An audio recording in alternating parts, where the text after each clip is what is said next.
Hi all, this is Dr. Wayne from Norwest and Takapuna Chiropractic. Wow, what a week it's been. I'm sure you'll all agree it's one for the record books. Now, most of us are in lockdown, apart from those emergency essential services that still need to get out there and do their thing for the rest of us.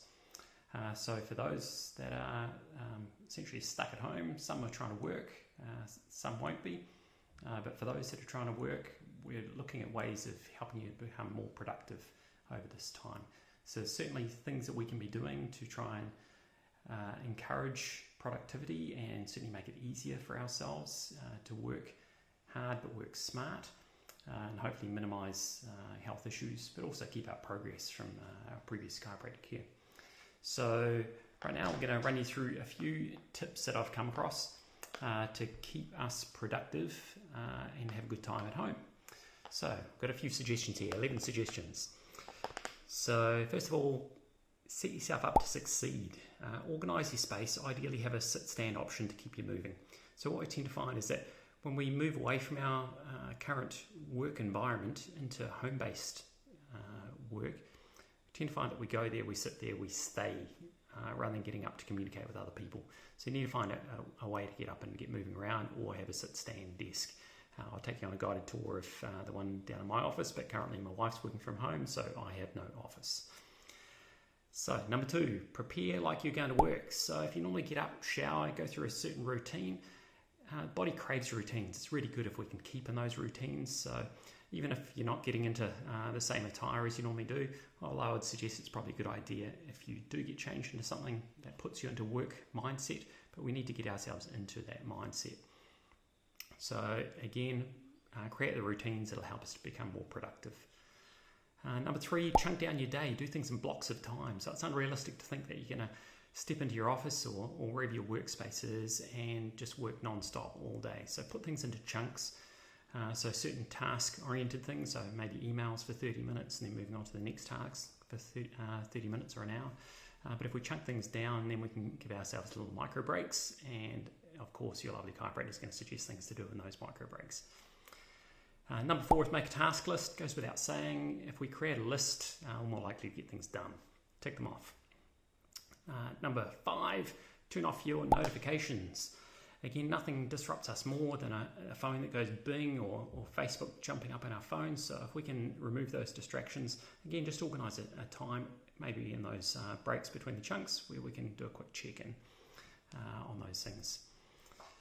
Number 6, don't get sucked into checking on your media. Again, you'll find out the magic coronavirus number at the end of the day, so you may as well just wait till then anyway. Number 7, shut the door. So if you're in a separate room, I'd suggest shutting the door. Block yourself off so that, again, there's no distractions, and that's pretty essential. Take regular breaks. Every hour we need to be moving. So again, don't have ourselves stuck to the seat the whole time. Every hour we need to get up and find a reason to move. Again, we can do this around the chunks that we were talking about in tip number 3, and this is where we can do upper body exercises that are off our stretch page, which again we'll be posting shortly. So again, going through our exercise that we should be doing as part of our general routine anyway. So the upper body ones, we always say little and often. So again, all you guys have probably heard me say, do it when you stop at the red traffic lights. Well, clearly we're not driving as much, so we need to do it in between these chunks of time at work. Again, do what you can, do them regularly. Little and often is better than not at all. Get outside at lunchtime. So again, never underestimate the value of getting out and getting fresh air. So this means all the latest research has shown that if we disconnect from technology for a minimum of 10 minutes in the middle of the day, we will be so much more productive towards the end of the day. So that means no distractions. That means totally disconnected from technology. A lot of you would have heard me say this already before. So we need that mental downtime. So go out, hug a tree, walk on the grass, do whatever you need to do, but we're disconnected from technology for at least 10 minutes. Tip number 10, have a finish time. So again, set a schedule, set a day plan, and we need a certain finish time. So typically we would walk away from the desk at work. Of course, we are sitting in our homes. So it's so easy to just let things drift and to be less productive during the day and tax on more time at the end of the day. Number 11, when finished, if you're working in a separate room, walk out, close the door so we don't see our work. Many of you won't have that luxury and will be working maybe with setups on the kitchen bench or wherever it might be. My lovely wife gave the suggestion that we need to throw